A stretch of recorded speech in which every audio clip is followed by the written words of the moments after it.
All right, we'll call this regular council meeting to order for Tuesday, December 17th. We have regrets from Councillor McKelvey and Mayor Paul, and we have Councillor Rudenberg on Zoom. Can you hear us okay, Lorianne? Perfect. I want to recognize that we're meeting on the traditional lands of the LHTAKO DENE Nation. Can I get approval of the agenda, please? Yeah, Councillor Goulet, Councillor Vic. And no late items, obviously. Thank you so much. And adoption of the regular minutes. Councillor Vic, that was a nod. Councillor Runge, that was a smile. All good. And we will jump right into committee reports. So Councillor Vic with the Finance Committee report, please. Thank you, Chair. I got two reports to deliver tonight. The elder one from November 20th just missed a council meeting, so unfortunately it's a little stale. So I'll breeze through that one, and then the later report's a little bit more relevant. So this report's from November 20th. We discussed capital budget, which we did in the subsequent committee meeting, so I'll focus on that more in detail in the next report. We also looked at the Q3 capital update, and there's going to be a few carryovers to 2025 of note. LHTAKO DENE Park has a couple elements of that project remaining for Q2 next year. West Fraser Timber Park Trails, again, Q2 2025, and the Bike Park Phase 3, again, Q2 2025 is the expectation to have those finished. Of note, we did receive some correspondence from the Legion. The Legion brought forward a proposal for us to purchase some banners, some very specialized, very nice banners. However, we learned that the city has purchased banners very recently within the last few years, and we felt it was appropriate that these banners still have some usable life in them, and that we should use those banners until they're no good. So when it comes time to replace those banners, we would be more apt to hear a request for these new banners. However, we wanted to let it be known that if the Legion still wanted to pursue new banners, they may find other funders in the community, or they may have a way to finance that internally. So FSAC is recommending that we do not purchase the new banners as requested by the Legion. So that's our recommendation to council. I don't think I need to make that as a formal recommendation. No, okay. So that summarizes the first meeting from the 20th. If there's any questions on that, I'll take them now. No? Okay. So then I'm going to move on to the next FSAC report, which was from December 4th. And again, we went right back into the capital budget.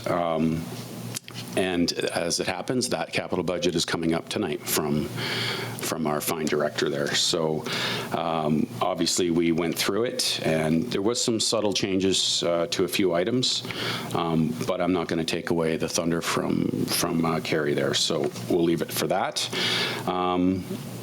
We talked about a little update from finance. The auditors will be coming in March, which they tend to do every year. And the next, we analyzed the legislative community support budget, which is a discrete series of items.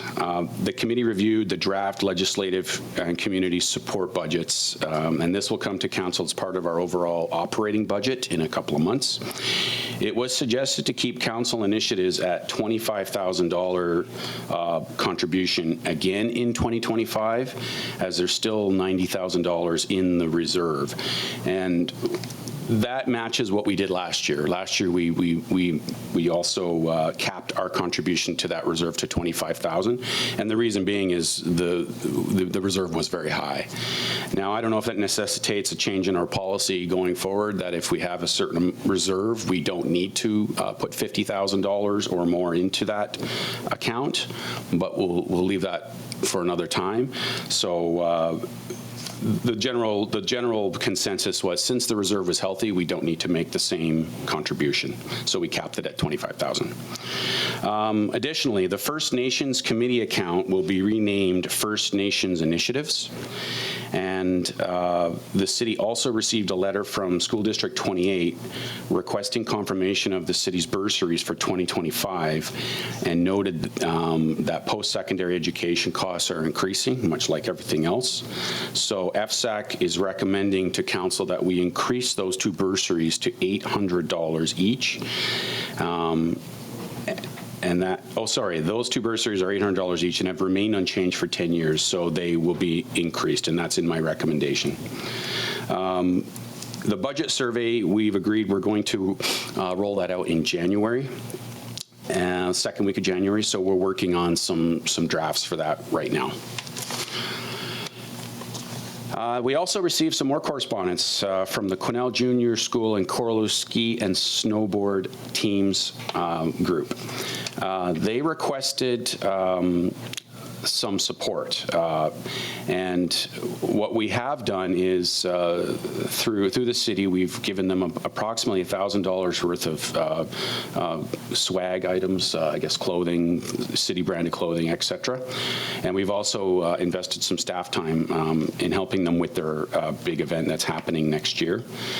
As for the city's current budget principles policy, the city endeavors to participate in events that provide social and economic benefits to the community, as we are definitely wanting to enhance our efforts as a hosting community.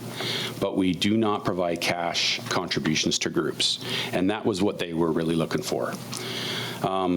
The recent funding announcement for the curling club will not see a direct financial contribution to that club, but instead will go directly towards reducing the fees at the facility, which the curling club needs.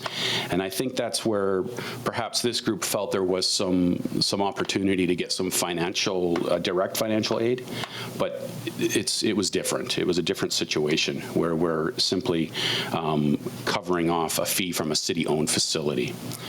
The committee agreed that this area needs some more discussion in the future as the city continues to focus on strengthening its position as a hosting community. But at this point, the policy does not allow for cash funding of this nature. So the recommendation from the committee will be that we do not give any further contribution other than the $1,000 in swag support and the staff time that's already been given. So I'll move into the recommendations. That the Finance, Sustainability, and Audit Committee recommends increasing the SD28 bursaries to 2 bursaries at $1,200 each, and that is an increase from the $800 each. So I would move that recommendation. Perfect. Thank you, Councillor Vick. Do we have a second on that?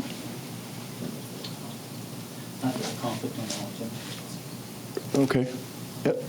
Councillor Goulet, any questions, comments? All those in favor? Okay. Next, please. Next recommendation, just for reference, that we're going to talk about the capital budget in the next few minutes here. And that concludes my report, and if there's any questions. Yes, Councillor Runge. Yes, thank you. So question to Councillor Vick with regards to some in-kind support for staff time with regards to the junior school. Has that been quantified? Actually, it has. I think, Amy, would you be able to elaborate on that directly? I couldn't say how much staff time. It's some of my time, a small amount of my time, but also our event coordinator has worked with them. So yeah, just so for clarification, it's just as part of your event coordinating that you'd be putting in there. Thank you. Okay, no more questions on that? Thank you, Councillor Vick. And now we'll go to city staff reports. Director Bolton on the 2025 capital budget, please. Thank you. So the purpose of this report is to bring forward the capital budget to council for approval. The Financial Sustainability and Audit Committee has reviewed the capital budget in detail and recommends it to council. So this is just to approve the 2025 capital projects going forward, and also take a look at the 5-year plan for 2025 to 2029. We will still be working towards the bylaw that has to be finalized in May, so there's still some time if issues come up during strategic planning and other budget meetings to make some changes to the bylaw, but this will really be to give the go forward on the 2025 projects. So I've just given a summary there, just so everyone knows. The city owns approximately $400 million in assets. We have an asset management policy that I've attached just for reference, and council has the ultimate responsibility for city assets. They do this through budgets and through policies. So tonight, budget is one of the ways they do that. Like most Canadian cities, we're facing the challenges of aging infrastructure, climate mitigation and adaptation, growing municipal mandates, and the desire for more community amenities. This is putting pressure on both our capital and operating budgets for the city. We're also in the process of updating our master infrastructure plans, which will give us more data in our 20-year capital plan, so we'll be able to take a look at our financing again after that's all completed and see where we're at and see how much more funding we need to provide to our replacements. So the budget for 2025 has $15 million in it at this point. The largest project is the Johnson Bridge. So we're still finalizing the final details for that bridge and hoping it will proceed in 2025. We're still waiting for some more pricing to come back, so that pricing might change. And as soon as we have more information, we will bring it right back to FSAC so we can review it and go over it. In the background, I've given some various where we get our funding, some various grants that we get, information on our debt.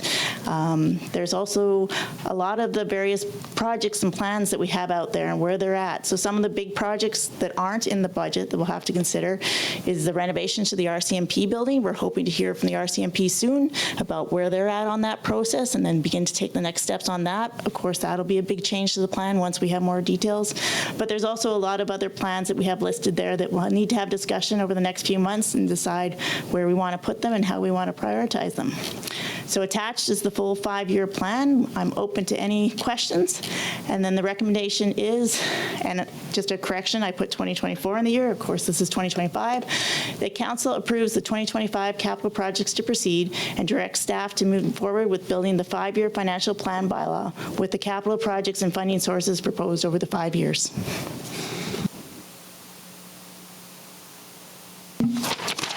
Okay, so no questions? Thank you. Seconder? Okay, questions, comments? Councillor Runch. So will these be questions to these fine sheets of paper that we have in front of us now? Are they allowed? Wonderful. I love this. So I guess my first question is, hey, there's no page on this first question. My first question is just general. Does it look like we're going to have any kind of surplus moving forward from any of these departments into the next year? Like, we're getting pretty close now to the end of the year. Is there any possibility of any surplus? You guys love asking me that question, and you know what? I can't tell you how much it's going to snow over the next few weeks, and you know there's a lot of other things going on, so at this point I can't give a good estimate of that. All right, now into the questions, if I may. So I don't mind doing a few, letting someone else have other questions, right? So it's not... Yeah, just let us know. Okay, so I'm going to begin on page 20 of 113, page 3 of 14 on the budget document. With regards to the first two line items, the advanced heat warning system, I need a little clarification on that. And then my other one also, while we're on there, is the updated sidewalk, why one is 26 and the other is 15. I can answer that. So the advanced height warning system, so that is for the southbound approach on North Fraser Drive, where like last year the Moffat Bridge was struck, so we had to do repairs. There's no advanced overheight warning system.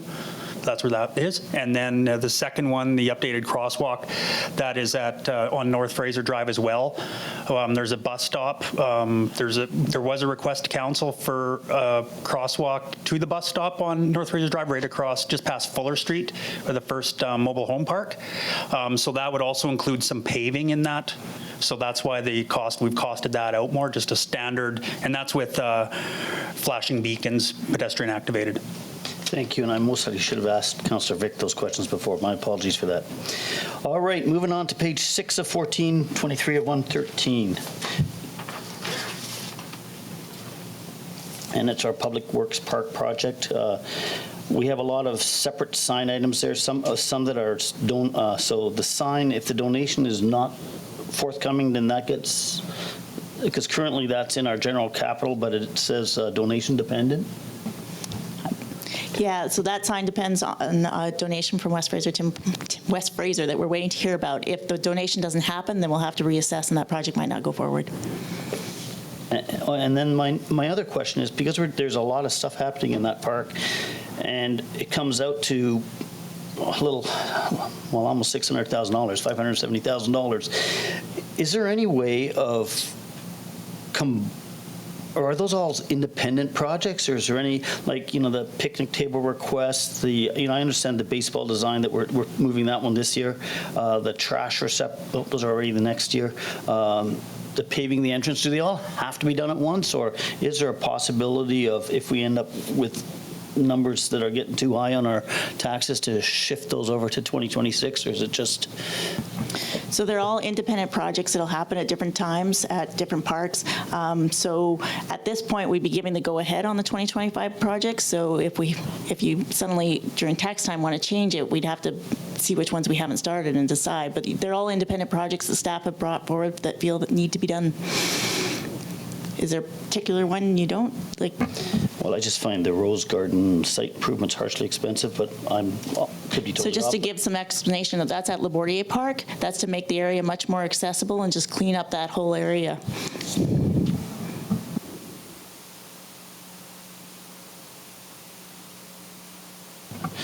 I'm just not sure where $50,000 is going to be spent on cleaning that up. Is it just cleaning it, taking it totally away and putting? No, it's not taking it totally away. It's improving it, creating better trails, making it more accessible, because right now it's very difficult to get in there to take pictures, or if you have any accessibility issues, it's just about making it much more accessible for people to use that area. Okay, so I had the campground there somewhere, but I misplaced where my page is here. Maybe it's coming later. So I'll start then with the RCMP building, and my apologies to any RCMP members here if I'm going to offend them, because I don't really want to, but. Do you have a page? Yeah, sorry, page 26 of 113 on 9 of 14 on our capital budget. So I guess my question is, so the space review,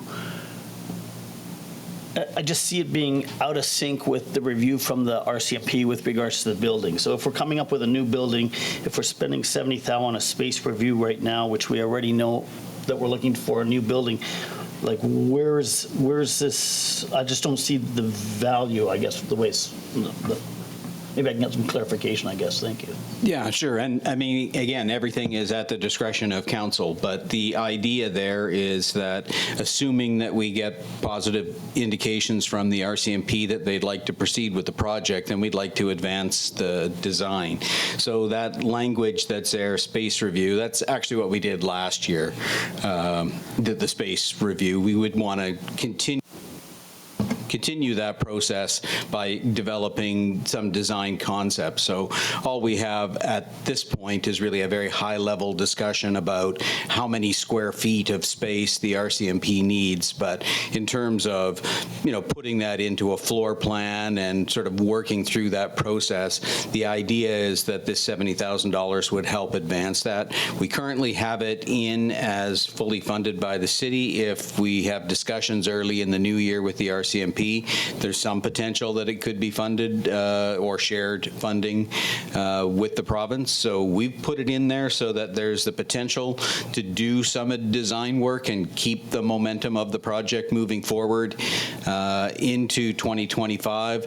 But it's all dependent on what we hear from the province. And we have a meeting scheduled for early in the new year, the first week of January, really, to hear from the RCMP for the first time on, how that review on their end is going. Obviously, if that discussion, it looks more complicated than we would hope that it would be, then we don't have to spend this money just because it's in the budget.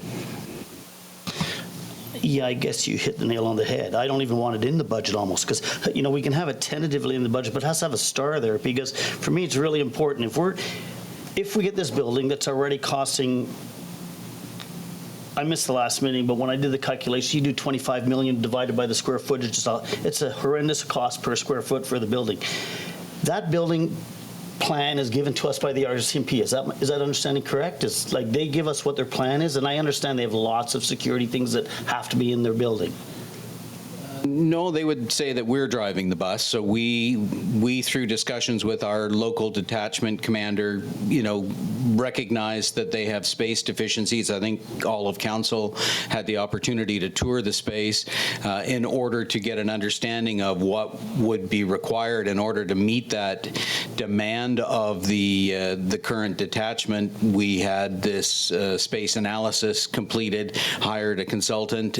That information went to council. Council provided direction through a motion to proceed to the next step in that process, and that plan was submitted to the RCMP. They're conducting a business case review of that, and basically, the direction from council has been that, we'd like to continue to advance this project subject to the RCMP, the provincial RCMP contributing their share towards the project. So we're engaged in that process now where they have it. They're reviewing the plan that the consultant did, and they're going to give us their feedback.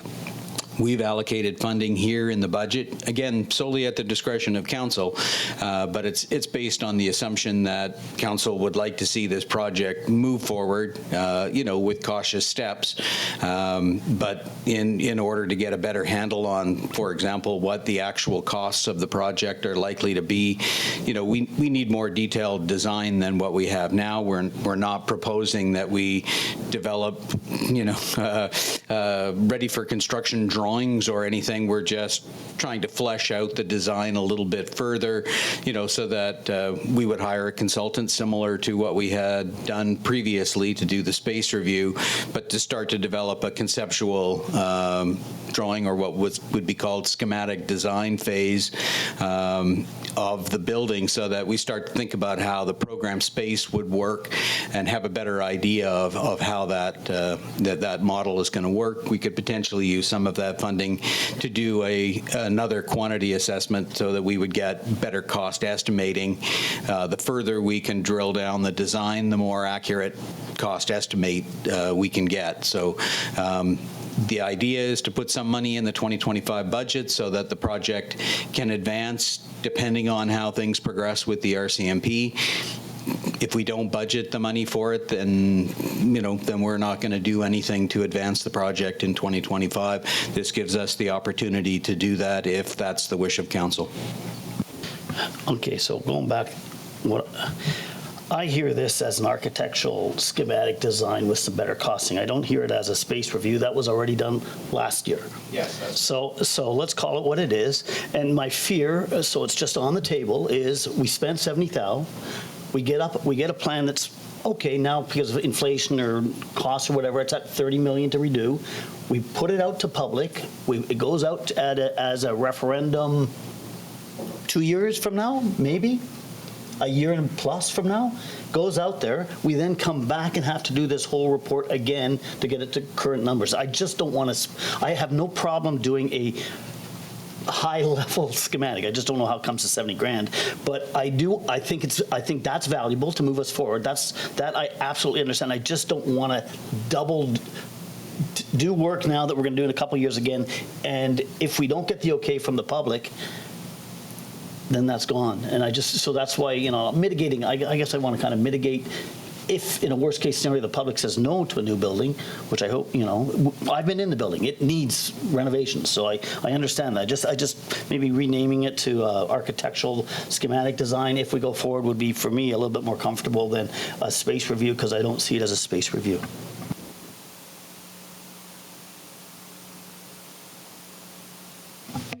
Councillor Vic. Sorry, Councillor Ranger, I need to interrupt your list here.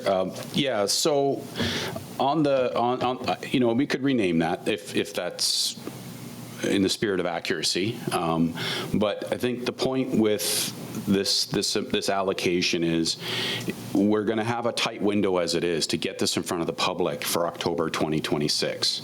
So this presents us with an opportunity to flesh out some of the design elements and some of the costing elements so we can go to the public with better information. That's the way I like to look at it. And as Director Norburn alluded to, we're hopeful that the RCMP will accept the findings of the space review and be on board with us to proceed to this conceptual phase of the design, and they will pay for part of that. So it is a bit of risk managing there, because they may come back to us and say, we don't accept the space review, and we could be going back to square one. But it's a good plan. We think we're going to get positive feedback from our partners. And meanwhile, we've already advanced some of the design work, so we're not losing time. And as we all know, you got to get in the queue these days, or your costs will increase, and you will have delays. So this is in the spirit of keeping this project on track. Councillor Goulet. Thank you, Mr. Chair.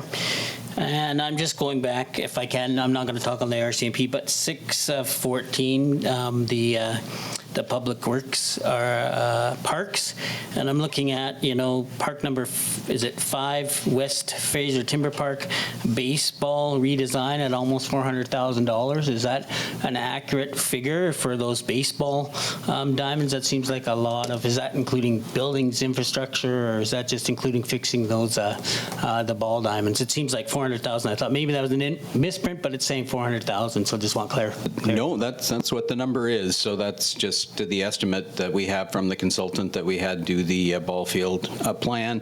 And basically that's to take the men's baseball diamond that we have in West Fraser Timber Park and resize it. So we'll make it smaller so that it's a more appropriate size for minor ball for their bantam boys.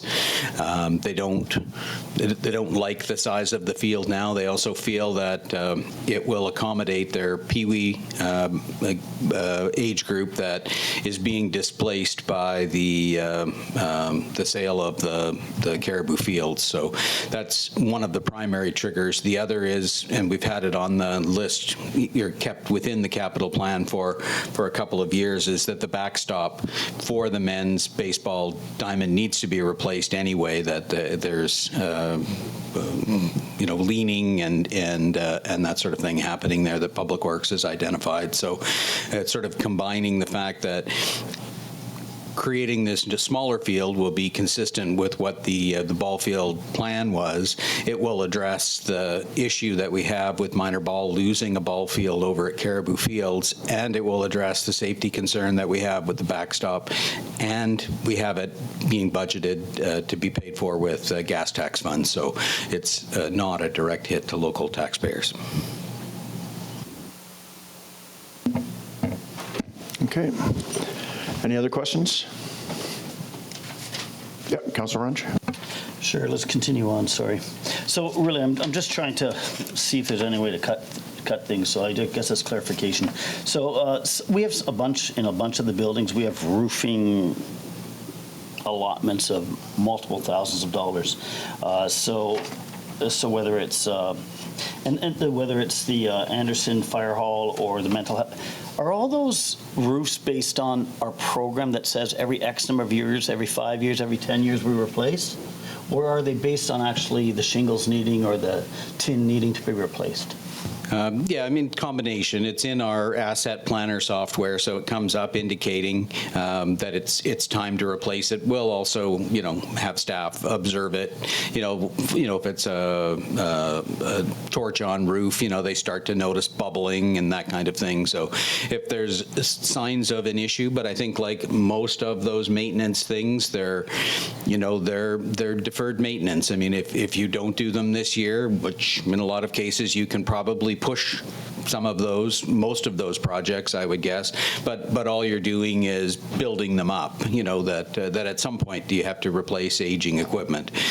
Sort of the same philosophy that we have with the fleet management program that we've implemented, that idea that you spend money repairing equipment that's aging out to try to keep it running, but in a lot of ways it's smarter to replace that equipment when it starts to age, and to prevent that from happening.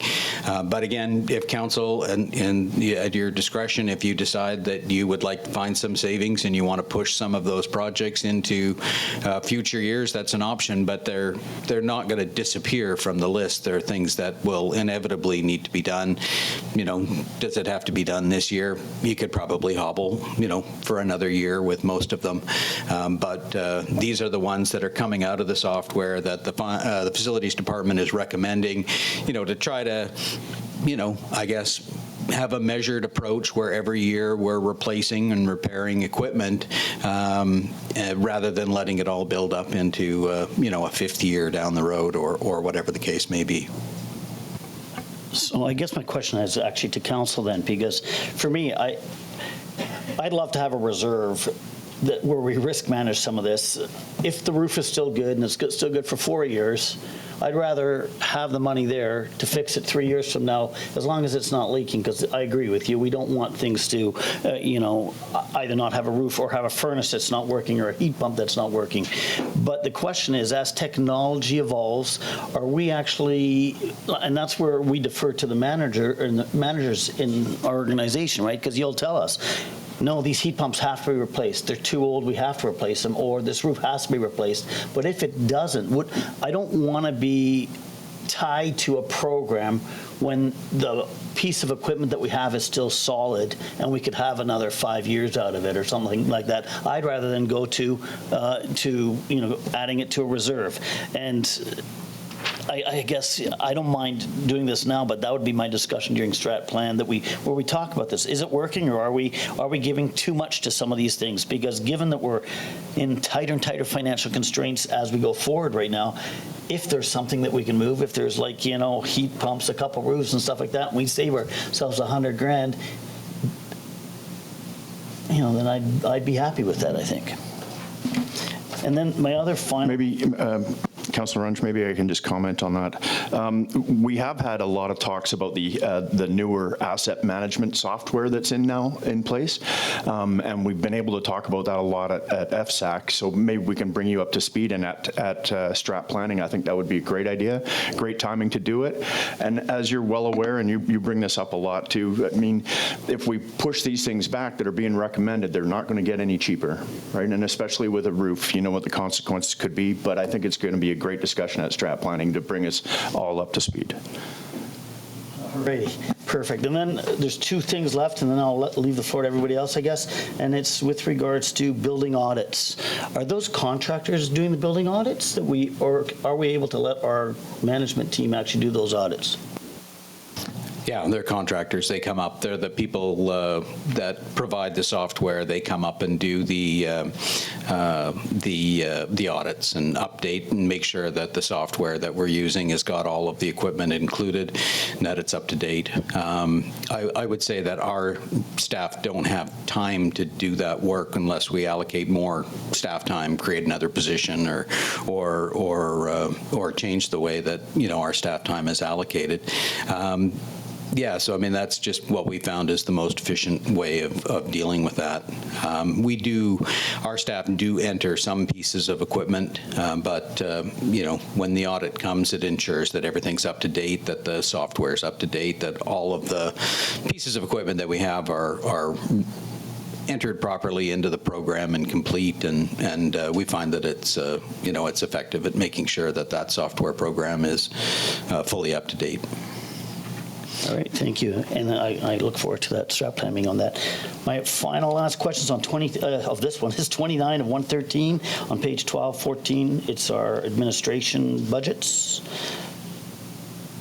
And I guess that would go towards Director Bolton. I guess the hardware, that's licensing for all our hardware every year? No, that's the hardware, so it's computers, servers, all that sort of stuff. And Okay. And now how about like the photocopiers, printers, faxes? We have that many in the building that We have that many across the city. This is for all the photocopiers in all our buildings and, yeah. Okay. Yeah, so it's usually only 1 or 2 we're replacing a year. Yeah. Thank you. Okay, well, thank you, and those are great questions. And I think maybe the reason why you're not hearing a lot of questions from Councillor Vic, who is the Chair of Finance, and myself, is that we've been in numerous meetings and really hammered this out to get to this point. So thanks to Carrie and her whole team for all the work that they've been doing on this. And I got a zap that I did not take a vote on the agenda. So, or the minutes, I know. Let's do the agenda first. So, who wants to move that, the agenda? I have a mover and seconder for both legislative. Oh, okay. All those in favor? Any opposed? Okay. And the minutes, please. In favor, opposed? Thank you. Sorry for that. Okay, so no more questions on the report from Director Bolton. Are we going to take a vote on the recommendation right now? Yeah. Okay, so no further questions. Can I get someone to move the recommendation? We already have, correct? Yeah. We've already got a first and second? I don't have a second. Okay, seconded by Councillor Vic. I apologize, yes, I do. Okay. No further questions. All in favor? Yeah, opposed? Thank you. Unanimous. Now we will go to Director Norburn for the Great Canadian Rail Tour Company Limited Lease of Occupation, please. Thank you. The purpose of this report is to obtain council approval to enter into a 2-year license of occupation with the Great Canadian Rail Tour Company for use of the space in the station house, commonly referred to as the BC Rail Building. The city has a license of occupation with BCR Properties for the station house, which authorizes the city to sublet the building. The city has had a license of occupation since 2006 for use of the station house with the Great Canadian Rail Tour Company, or Rocky Mountain Vacations. The current 2-year agreement will expire December 31st. The agreement is the proposed agreement is substantially similar to the previous agreement, with the exception of the term of agreement and the amount of rent to be paid. The rent payment has been increased by 2% over the previous agreement, with a 2% increase after 2 years. So a 2-year agreement with a 2% increase in year 1 and a 2% increase in year 2. The agreement is for a 2-year term, but includes cancellation clauses in the event that the agreement between the city and BCR Properties for the station house is terminated, or if CN Rail withdraws its consent to allow the Great Canadian Rail Tour Company to utilize the rail tracks accessing the station house. So it allows for early cancellation under those conditions. The recommendation is that council enter into the attached 2-year license of occupation with the Great Canadian Rail Tour Company for use of space in the station house, and that the mayor and corporate administrator be authorized to execute such documentation as required to complete the agreement. Okay, can I get a mover on that? Councillor Goulet, Councillor Runge, any questions, comments? Councillor Vic, please. Thank you. On our budget, we've approved $10,000 to replace the furnace in this building. Which is, in principle, I'm not, obviously I just voted in favor of the budget. That furnace is very old. It needs to be replaced. I agree with that. In the lease document, and I stand to be corrected, but there's nothing in there which identifies, and I realize that this would be new ground and a new philosophy perhaps, but contribution to maintenance of assets like a furnace is, because some commercial leases do include common area maintenance and other small contributions from the tenant to offset large capital costs, perhaps a decade down the road. Have we ever considered that sort of approach? It's not something that's been in the agreement since 2006, but it's certainly something that we could discuss with Rocky Mountain Vacations if you would like. Or if we want to, enhance that, sometimes in commercial leases, the tenant's required to offer some maintenance of those assets, not for the replacement of the asset per se, but the maintenance. And I don't see language in here where that's required either. So maybe that could be the other approach. But we have to note that of the $12,080 we're going to see in the first year of the agreement, $10,000 of that theoretically is spent on a new furnace. So could we consider that? Yeah, council doesn't have to approve this agreement. We can, direct staff to go back and negotiate, and we can have discussions with the Great Canadian Realtor Company and see where that leads. I think, this lease agreement, when it was developed in 2006, was very much driven by a desire by the city to attract Rocky Mountain Vacations to make this one of the stops because of the economic benefits of having Rocky Mountain Vacations come into Quesnel. So I think, in those early discussions, there was probably a sense of, how can we make this attractive for Rocky Mountain Vacations to choose Quesnel as a place where they have a stopover. So I suspect that that's maybe what led to some of the terms that are in that agreement, and that agreement is just continued for years as it has been. I mean, I talked to Gary about that furnace because obviously that's, potentially a concern of council. We don't own that building, so it's not our asset. I mean, they have a lot of trouble. It's an old furnace. It has kicked out before in the wintertime.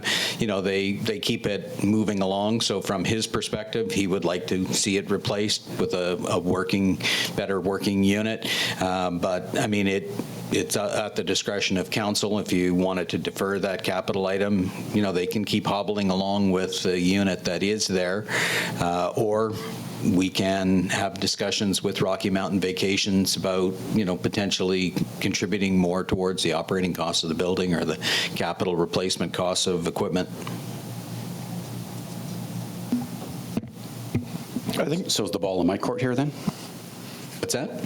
Is the ball in my court here then to Well, maybe I can make a comment too. I think it's a good argument and it's a good discussion that we should have, but I don't feel super comfortable about having that conversation at this point in time with them. I would like to see, I hate to keep punting things to strat planning, but more of a wholesome view of all our buildings, the tenants, and maybe look at some kind of agreement for next time. Right, with all of the buildings that are applicable. Yeah, I agree. I do, because it would be precedent setting, I guess, because I don't believe any of our agreements have anything that I've alluded to. Is that right, Director Norburn? I mean, the tenants in this building pay a proportional share towards the maintenance costs of the building. Our commercial tenants in the building on the 5th floor. What about Shirawi House and HBC? Shirawi House, I mean, we just charge a flat rate. It's not mathematically worked out to be based on what we spend on maintenance or equipment. I mean, definitely one of the factors there, it is our building, and the landlord often is responsible for, major capital upgrades to the building. The tenant in that case is responsible for her own maintenance. She has to do snow removal and, her own just sort of general maintenance costs. Well, Acting Mayor, I think your argument to defer, I think is reasonable, because I think it could have implications for other agreements we have with other partners. So I think it's worth discussing for sure. So I'll let that one lie for now. Okay, but I think it's a great comment, and I think we should be looking at it at strat planning, just if nothing else, that we can wrap our heads more around the buildings, our responsibilities, the responsibilities of the tenants. But thanks for bringing it up. Councillor Runge? Yeah, I totally agree, and I actually think we should be adding some of our facilities too, the campground and things like that. To me, if they're not cash flow positive writ large on long term, we have to think what value do they offer. If it's just a rental coming in and that's it, maybe we might want to look at in strat planning what we want to do with them in the future also. So I think a strat planning meeting of this is well timed. Okay, good comments. Anything else? So we have a mover on the recommendation and a second. Okay, any more questions or comments? Okay, all those in favor of the recommendation? Against? Okay, unanimous. Thank you.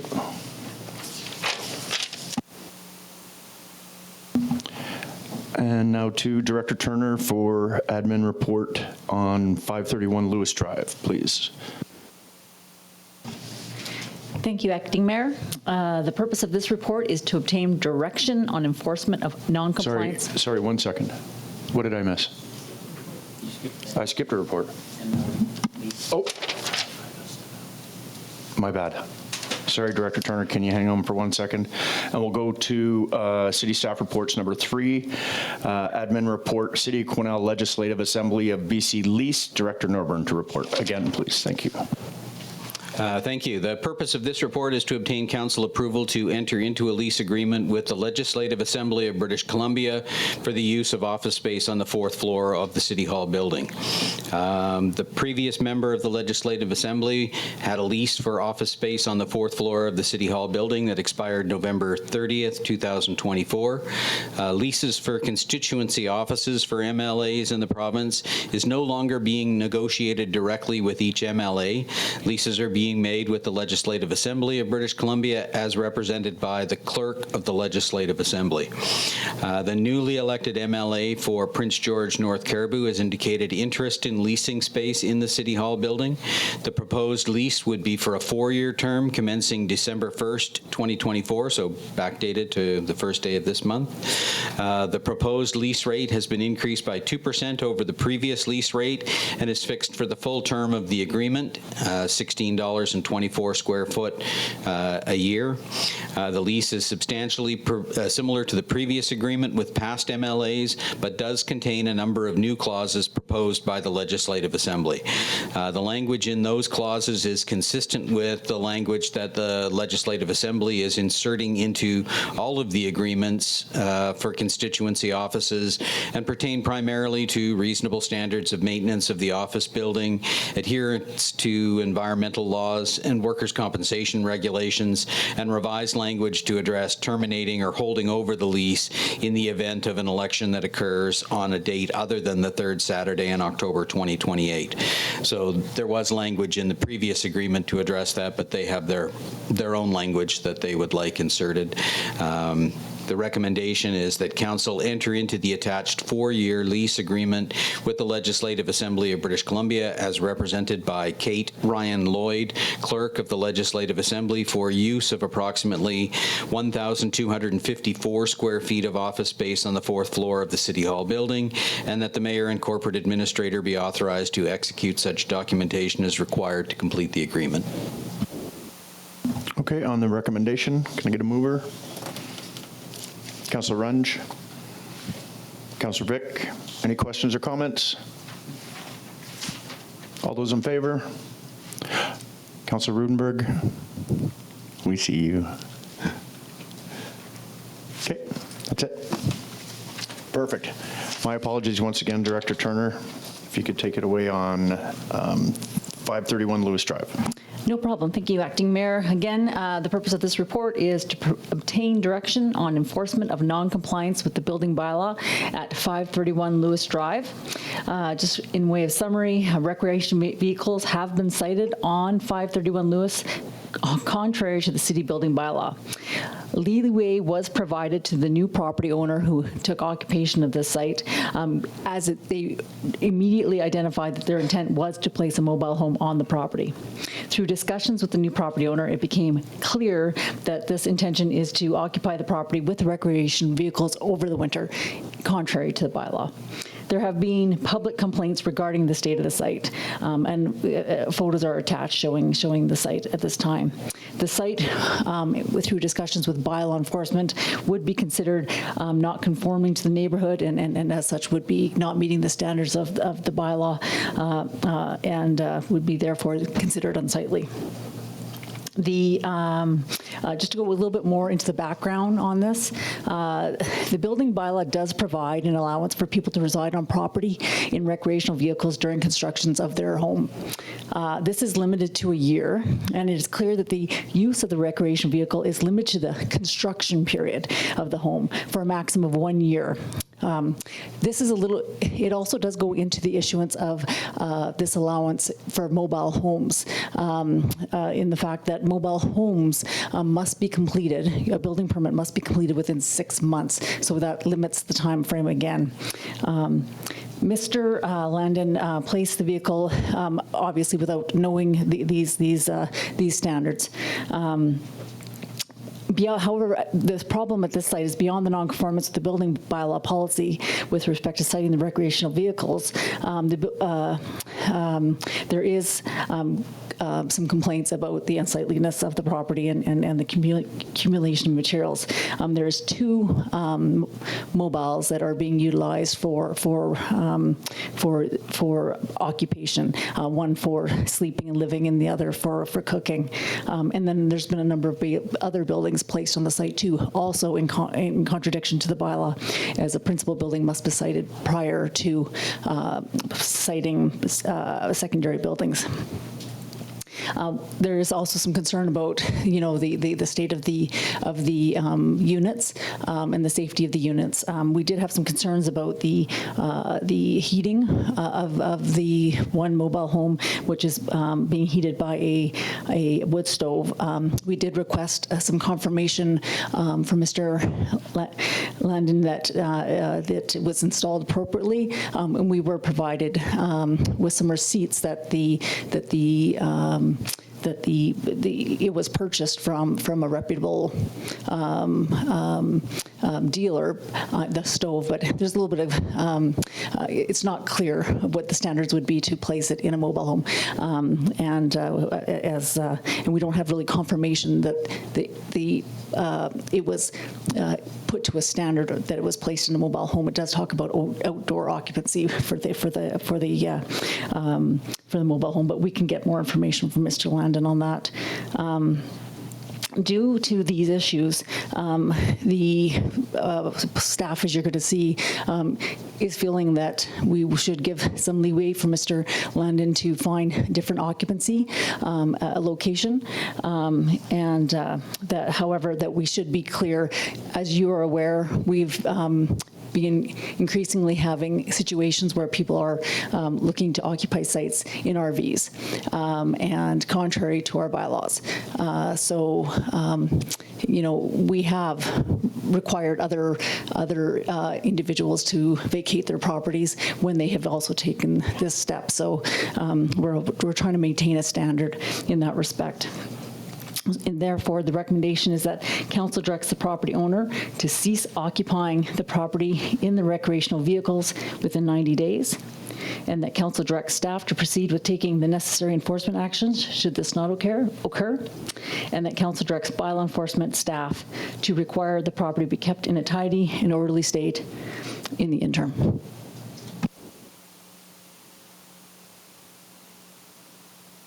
Yep. Thank you, Director Turner. Councillor Runch? Yeah, thank you. I just have a question. Is Mr. Landon in the room right now? So I'm going to have to declare a conflict of interest. Mr. Landon works at the school with me. He's a school board employee, so I think we have a little bit of an issue here for 2 of us here. Anyway, so I'll have to step down because I'm making a decision for someone who I'm working with in another building. We're working together. I didn't realize that. I would have spoken, with regards to this, but I think I have a conflict here. So if you can. Well, conflicts typically center around pecuniary issues. But that being said, if you feel that there is a conflict, if you had an employee that.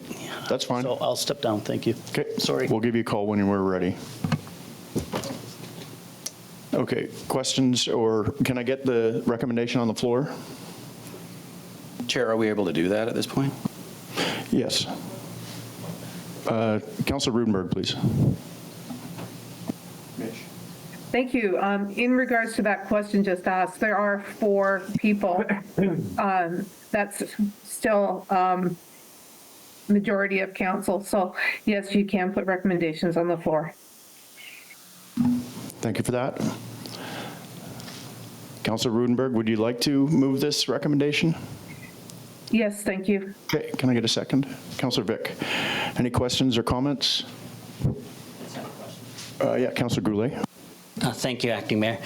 And on November 20th, Mr. Lennon has stated that he's looking to purchase a property outside of the city to relocate. Do we know if there's been any movement on that? Is he looking to, I don't know if that's a question, but it just appeared that it says he stated he is looking to purchase property outside the city to relocate to, and I'm just wondering if that's been something that he's moved on now or won't be able to move on until the new year. My understanding is that he is currently in the process of doing that from our discussions, but that's, I don't have any update further than that. Councillor Vic. Director Turner, so am I understanding there is no permit currently? Correct. I believe Mr. Landon has now decided that he does not wish to take out the building permit. And under normal circumstances, it'd be 30 days to sort of cease and desist and rectify the situation. Is that also correct? Typically, when you're dealing with a bylaw matter, you try and have it proceeded within a short order. Because this is a living situation, that's why I'm recommending the additional time.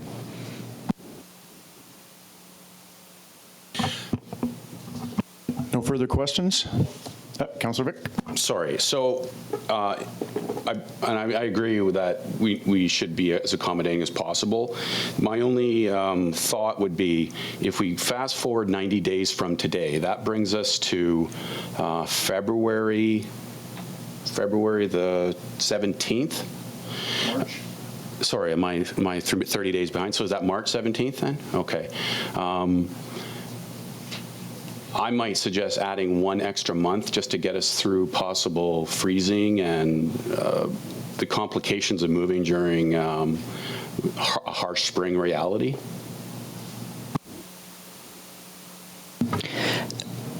Thank you. We could do that, or definitely one of the items that we would be looking for is Mr. Landon to give us confirmation that he has purchased it and he has he's been taking action to take the next steps. And I think that we want to kind of keep him with the 90 days. So we could also change it to that confirms, a new location where he'll be moving to.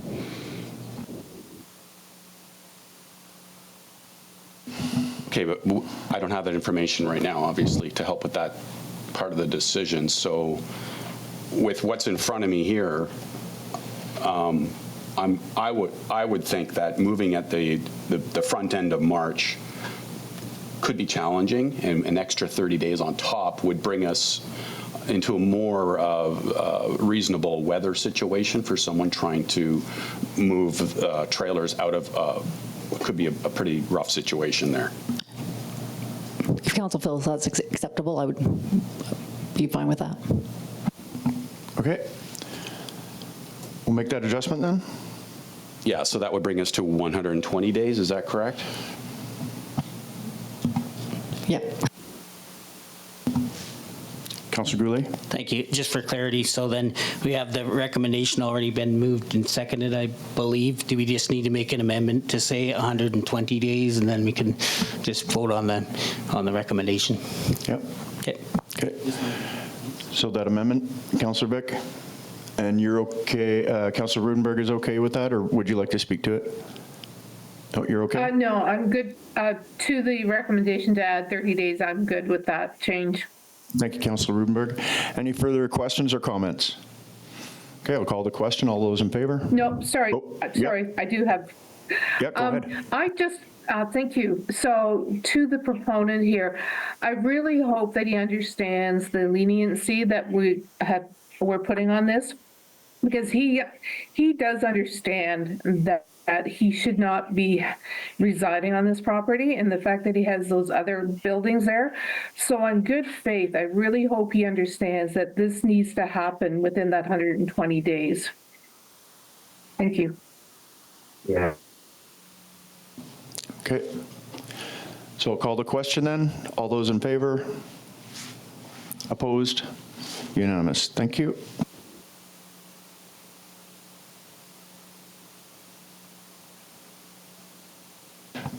We'll just get Councillor Runge back in.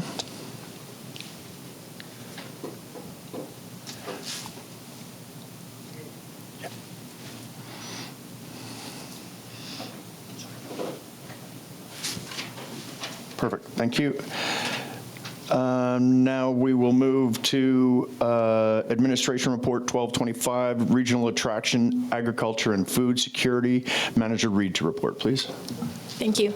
The purpose of this report is to gain council approval to commit $2,000 from the 2025 budget towards a regional agriculture attraction project.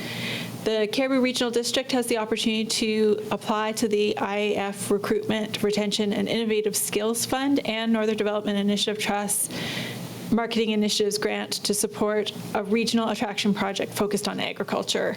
This would be an extension of previous work done on the Make the Move initiative, which came from the 2019 labor market study that was completed by the CRD with regional participation. The project would be led by CRD staff, with economic development staff playing a supporting role in each subregion. The project would include engagement with partners and First Nations, engagement with agricultural organizations and producers, engagement with the Food Hub and food security organizations, researching attraction and retention best practices, Food Hub opportunities, developing specific actions to update the website, ensuring search engine optimization, and having a marketing campaign, and a report out to partners. The recommendation is that Quesnel City Council approves allocating $2,000 from the 2025 operating budget in support of the Cariboo Regional District Regional Attraction, Agriculture and Food Security Project. Councillor Rudenberg, are you moving? Yes, thank you. And can I suggest that we take it up council initiatives, or has there been a place decided already where this money would come from? Director Bolton? At this point, it's your option. You can take it out of council initiatives, or we can build a budget line for it because we're still at the beginning of the budget. Council's choice. Thank you. Okay. Councillor Runch? Councillor Rudenberg thought exactly what I thought. Yes, take it out of council initiatives. I'm in favor of this. And Councillor Rudenberg's good with that. So do we need an amendment to that then? No, we don't have a seconder yet. Councillor Runch?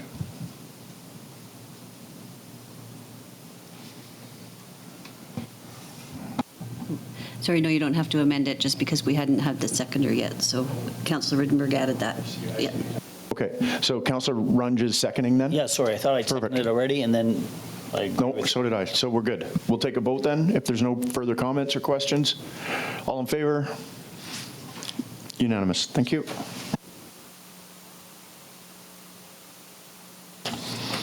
Now we'll go to Administration Report 1025, North Cariboo Interim Housing Needs Assessment Director Turner to report. Thank you, Dr. Mayor. I'm going to go right to the background. Under the Housing Statutes Amendment Act of 2023, Homes for People, several legislative amendments were made to the Planning and Land Use sections of Local Government Act, including how and when housing needs assessments are required to be completed by communities. A full revision of the housing needs assessment is required by 2028, and an update will be required every 5 years following. Additionally, an interim report was required to be completed and received by Council by January 1st, 2025, and that is the subject to tonight's report. In June, the province released a methodology to calculate the needs, and in partnership with the Cariboo Regional District, the City commissioned this report. The draft assessment was presented to Joint Planning November 12th. Staff requested some amendments to that draft in relation to some clarification in specific areas and some language adjustments.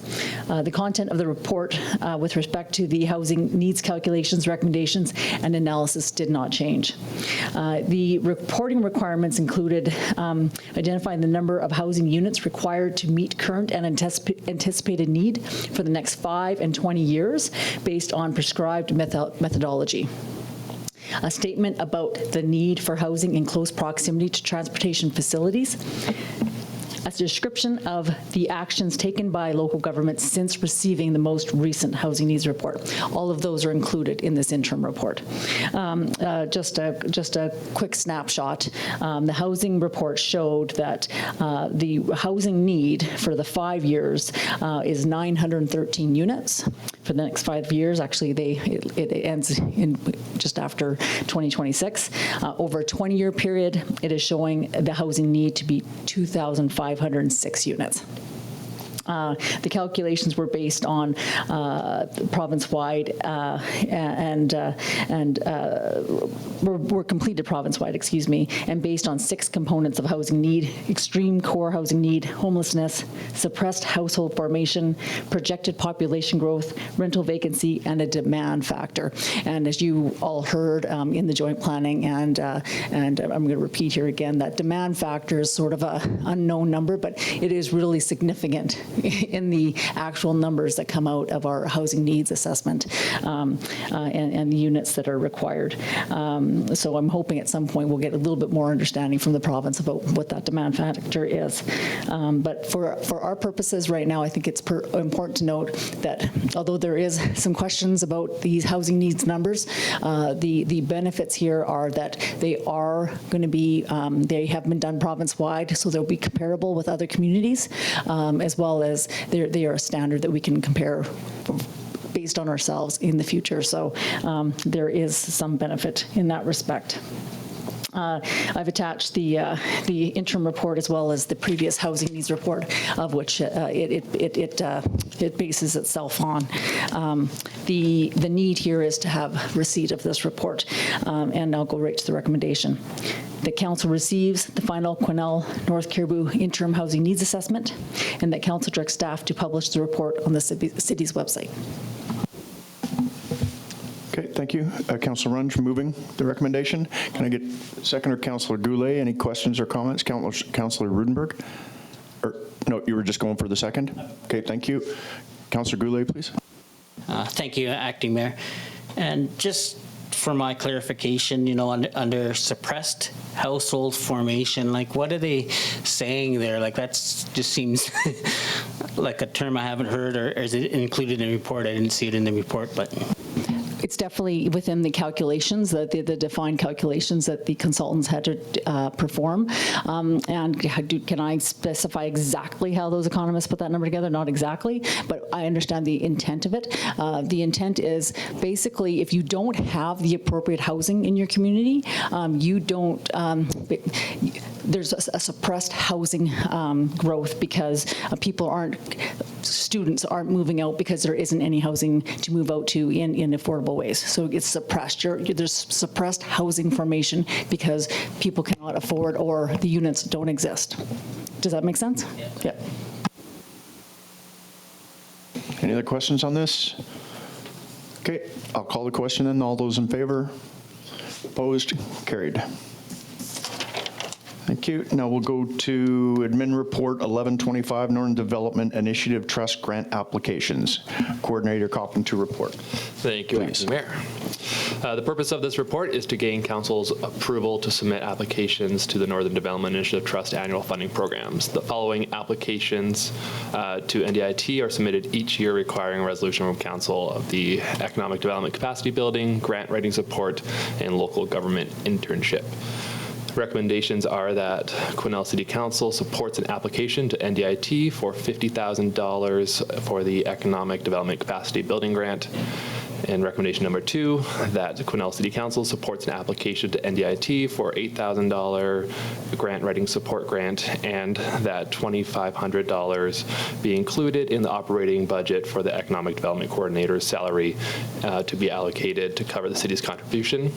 And recommendation number 3, that Quesnel City Council supports the application to NDIT for a grant of up to $45,000 to host an intern under the Local Government Intern Program, and that Quesnel City Council is committed to providing sufficient financial and staffing resources to host an intern and is committed to providing training and exposure opportunities for them as an intern, and that Quesnel City Council approves including $17,500 over the 2025 and 2026 operating budgets to cover the city's contribution to the salary and training for the intern. Thank you for the report. Do we want to break these up? Okay, so recommendation number 1, can I get a mover, please? Councillor Vic, Councillor Runge, any questions or comments? All in favor? Any opposed? Okay, recommendation number 2, Councillor Goulet, Councillor Rudenberg, questions or comments? All those, Councillor Runge? It's just a question, which line item do they come out of then? Do we have already a preset line item for NDIT things, or do they come out of? Depending on which one you're looking at. So the recommendation 2, we have economic development management salaries that would come out of. Recommendation number 3, we have intern lines that we've used before that will budget our appropriate funding through that. Okay, so on the second recommendation, we'll take the vote then. All those in favor? Opposed? Thank you. Recommendation number 3, can I get a mover? Councillor Rudenberg, Councillor Runge. Any questions, comments? All those in favor? Opposed? Thank you. Thank you for the report.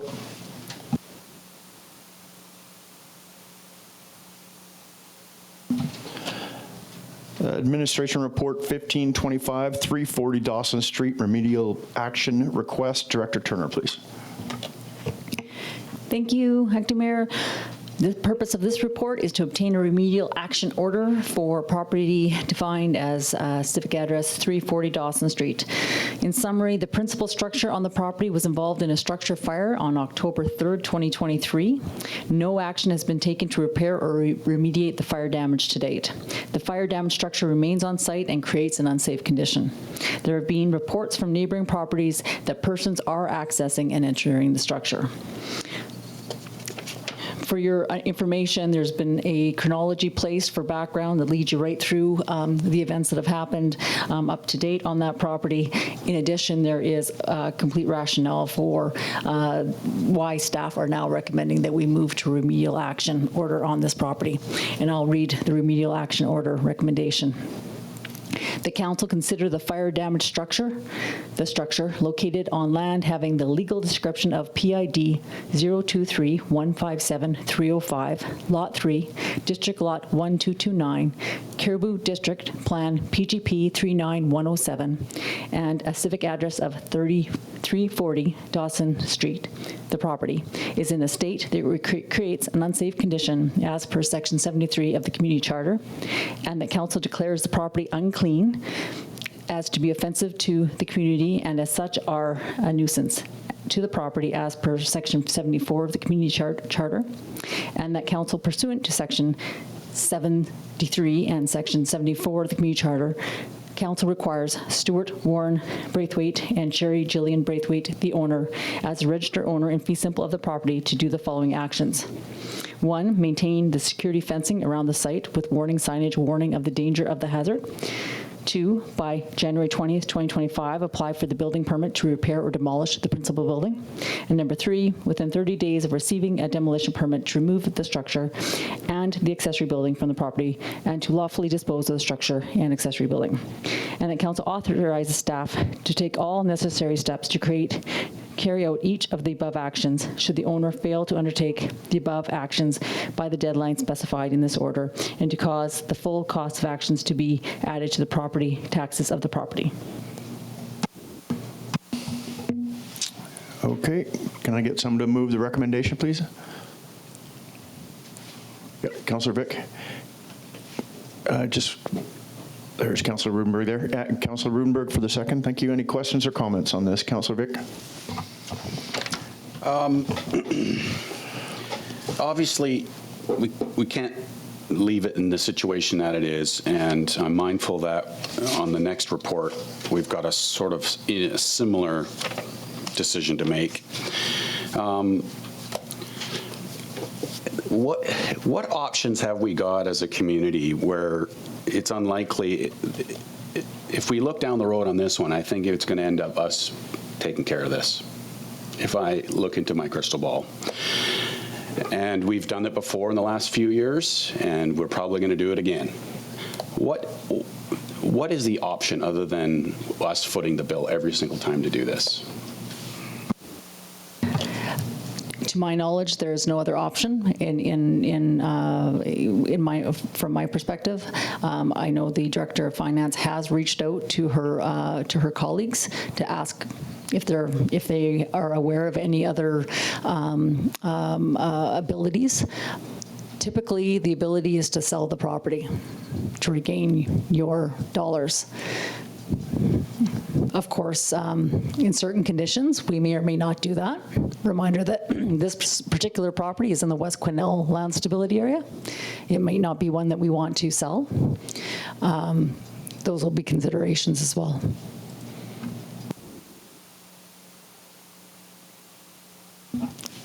Yeah, I can't add much more to that. Like Tanya said, I reached out to through our Government Finance Officers Forum just to ask how people deal with these properties and the challenge that they create. And most people are able to sell the property after that goes through tax sale, recoup their funds, right? And unfortunately, we have not had that opportunity. It takes a couple of years for these costs to hit us. So right now, this year, we'll be taking the hit on the property on Dragon Hill that we did a similar sort of action on. So yeah, it is something that is costing the city for sure, but there really are no options. We're looking to see what we can find, but so far have found nothing. Councillor Runch. Yeah, I think, and given that the frequency of these things happening and the cost of them goes once again to strat planning. It'd be great if we had someone on staff that had hazardous material type training. We've got equipment. It's going to end up in our landfill at the end anyway. If we had the ability to, instead of contract out a $90,000 cleanup, we had someone or some people to do that, just as a future, idea that we may want to throw around, because these things we're not going to get less of them, and it is a major cost, as Councillor Vic just pointed out. We're going to have another one right in a couple minutes that's going to add to it. So if there'd be any way for us to use what we have at our disposal or support the people that are cleaning up with some of our equipment, maybe if we don't have the manpower, but maybe support with equipment to lower the cost, I'd love something like that, so that yeah, it's 90, but we can maybe get it down to like 40.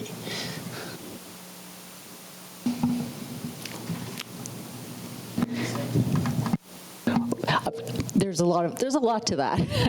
I think a lot of times there's a lot of value into contracting these things out from both the liability as well as a cost perspective. Oftentimes we're not cheaper. Yeah, and I think we will be digging into this a bit more at strat planning, because there are a lot of derelict buildings in the area, and whether we try and position or switch the focus of bylaw or whatever council feels is appropriate, I think this conversation is going to come up more, so we can talk about that then, if you'd like, unless we've got any more comments. Yeah, Councillor Vic. In this particular case, as noted by Concord Restorations, they noted that the insurance claim was denied.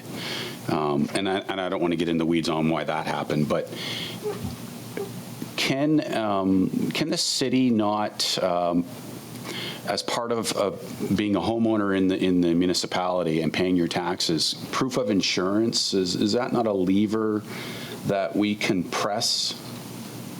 Thank you. There obviously was an insurer, because they did fence it and they denied it. So there's other reasons there. We are not privy to that information. We don't have that information. It came to us through the restoration company asking if we wanted the fencing to remain up around the unsecure site. But we also have had made, as the chronology shows, a number of attempts to contact the owners with no success. Okay. Our hands are kind of tied. So do we have a mover on this? Yeah, and a seconder. We'll take the vote then. Councillor Rudenberg, do you have anything to add? Good. We'll take the vote then. All those in favor of the recommendation? Against? Okay, unanimous. Thank you. Okay, remedial action again. 505 Panorama Ridge. Director Turner, please. Thank you, Councillor Elliott. Through you to Council. Purpose of this is to obtain remedial action order for real property, as defined as having the civic address of 505 Panorama Ridge. In summary, in the spring of 2021, the property was reported to have been subjected to land movement and was deemed unsafe for occupation. The principal structure on the property was destroyed by fire October 26, 2023. The remains of the destroyed structure and accessory building remain on the site and create an unsafe condition. There have been continued issues of persons accessing the property and potentially squatting in the accessory buildings. There again is a chronology that gives you a full list of the activities that have been occurring on the property and our correspondence with the property owner to date. Again, there's also some information there on the rationale as to why we're stating that we should be going to this action at this time from a staff perspective. The recommendation here is that council declares the fire damaged structure and accessory building located on land having legal description of PID 018457011, Strata Lot 1, District Lot 81, Caribou District Strata Plan PGS 176, together with an interest in the common property in proportion to the unit entitlement of the strata lot as shown on Form 1, and a civic address of 505 Panorama Ridge, to be in an unsafe condition as provided by Section 73 of the Community Charter, and to be a nuisance under Section 74 of the Community Charter, and that pursuant to Sections 73 and 74 of the Community Charter, Council requires Stephen Ya Boyoki, as the registered owner in fee simple of the property, to do the following actions. By January 15th, 2025, apply to the city for a demolition permit to remove the structure and the accessory building from the property.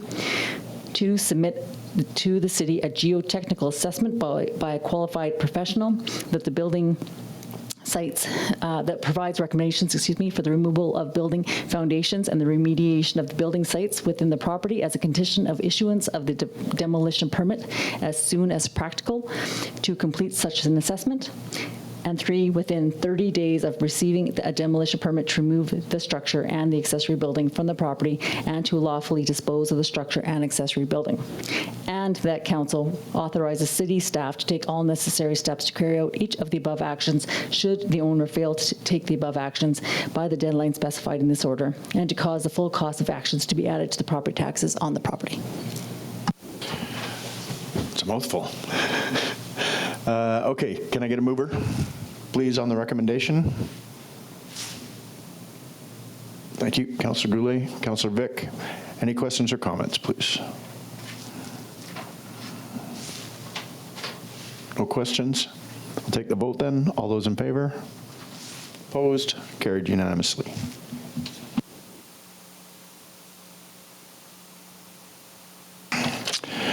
Council information package, there was nothing brought forward. No correspondence. Bylaws, the City of Quesnel Comprehensive Fees and Changes Amendment Charges Amendment Bylaw 1969, 2024 final adoption. Mover on that, please. Councillor Vic. Councillor Runge. I just have a question. Yeah, question for Councillor Runge, please. Yeah, and unfortunately, I don't have the one with the red. I'm just worried about the costs for vehicles coming into the dump and trailers, camping trailers. They're currently $100. Yeah. Is there anything based on size of that trailer? No, it's just a flat fee, but we felt that it had to be raised just due to the amount of work and the amount the staff have to deal with them. So I'm just wondering if that's actually, covering our costs, or do we have to have a different rate depending on the size of the trailer, plus 20 feet? Gets to be maybe a $200 fee or, a little bit more. I can follow up with the director. We can look at that for the next time we're looking at this bylaw. Okay. Yeah. Thank you. Okay, any other further questions or comments? I'll call the question then. All those in favor? Opposed? Carried unanimously. Thank you. No new business. No changes to upcoming meeting schedule. No changes to committee appointments. Any announcements or events from the peeps? Nope. Any gallery questions today? If you have a question, it has to be relevant to what's been on our agenda today. Yeah, come on up. RJ, come on up. Yeah. Yeah, just come right up, press the button, the microphone will turn red, then please say your name and your address. My name is Kathy Beauvillier, and I live at 545 Panorama Ridge. So I just have a few questions. I'm not quite sure, it sounds like if Stephen doesn't do something by a certain date, then the city's going to take over. Is that what I understood? Thank you. Correct. There's a required time that the actions must be taken. Okay, so will geotechs be looking into this if the city does it, like the whole time that the demolition is going on? There is a requirement for a geotech to provide recommendations with respect to removal of the foundation. And you're taking the big shop down, sounds like, so that's good. And that is a private road up there. The city does not maintain it. It's up to us. So if you do take, it's up to you to do it, then will you be responsible for maintaining and fixing the road? Because it's probably going to take a lot. The geotech will also be commissioned to look at that road. As you know, there is quite a bump in that road currently. But not just that part, the rest of the road. No, I hear what you're saying. No, this will not have anything to do with maintenance of the road. So what if you damage the road? Like, that's going to be a lot of vehicles, heavy vehicles coming in and out. And we will make sure that we have recommendations on how to make sure that the road isn't damaged further, and if there is, we'll look into that. We'll make sure there's repairs. Okay, good. All right. It would be nice to have this taken care of because it's been some time, and we've had some pretty scary people up in our area, and it's been a while. Thank you. Thank you very much. RJ, did you have a comment or a question? You know the drill.